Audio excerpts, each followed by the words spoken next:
Now Naaman, chief of the army of the king of Aram, was a man of high position with his master, and greatly respected, because by him the Lord had given salvation to Aram. But he was a leper. Now the Arameans had gone out in bands, and taken prisoner from Israel a little girl, who became servant to Naaman's wife, and she said to her master's wife, "If only my lord would go to the prophet in Samaria, he would make him well." And someone went and said to his lord, "This is what the girl from the land of Israel says." So the king of Aram said, "Go then, and I will send a letter to the king of Israel." And he went, taking with him 10 talents of silver and 6,000 shekels of gold, and 10 changes of clothing. And he took the letter to the king of Israel, in which the king of Aram had said, "See, I have sent my servant Naaman to you to be made well, for he is a leper." But the king of Israel, after reading the letter, was greatly troubled and said, "O my God, to give death and life. Why does this man send a leper to me to be made well? Is it not clear that he is looking for a cause of war?" Now Elisha, the man of God, hearing that the king of Israel had done this, said to the king, saying, "Why are you troubled? Send the man to me, so that he may see that there is a prophet in Israel." So Naaman, with all his horses and his carriages, came to the door of Elisha's house. And Elisha sent a servant to him, saying, "Go to Jordan, and after washing 7 times in its waters your flesh will be well again, and you will be clean."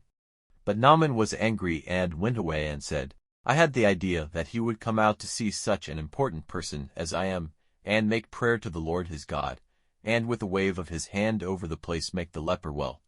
Are not Abana and Pharpar, rivers of Damascus, better than all the waters of Israel? May I not be washed in them and become clean?" So turning, he went away in wrath.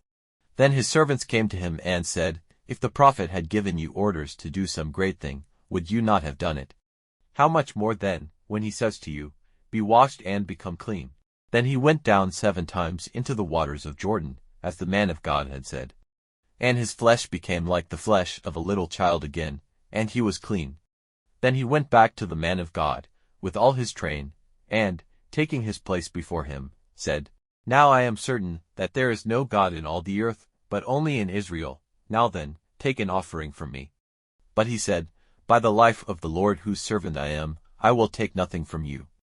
And he did his best to make him take it, but he would not. Then Naaman said, "If you will not, then let there be given to your servant as much earth as to beasts are able to take on their backs. Because from now on, your servant will make no offering or burnt offering to other gods, but only to the Lord. But may your servant have the Lord's forgiveness for this one thing, when my master goes into the house of Rimmon for worship there, supported on my arm, and my head is bent in the house of Rimmon, when his head is bent in the house of Rimmon. May your servant have the Lord's forgiveness for this thing." And he said to him, "Go in peace," and he went from him some distance.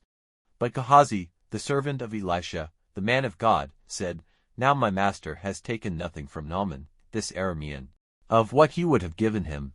By the living Lord, I will go after him and get something from him." So Gehazi went after Naaman. And when Naaman saw him running after him, he got down from his carriage and went back to him and said, "Is all well?" And he said, "All is well, but my master has sent me, saying, 'Even now 2 young men of the sons of the prophets have come to me from the hill country of Ephraim. Will you give me a talent of silver and 2 changes of clothing for them?'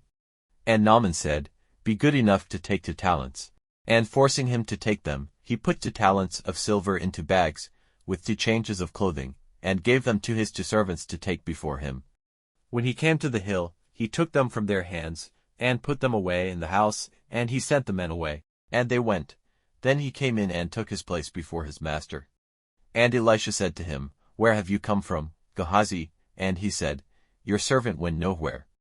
And he said to him, "Did not my heart go with you, when the man got down from his carriage and went back to you? Is this a time for getting money, and clothing, and olive gardens and vine gardens, and sheep and oxen, and men servants and women servants? Because of what you have done, the disease of Naaman the leper will take you in its grip, and your seed after you, forever." And he went out from before him a leper as white as snow.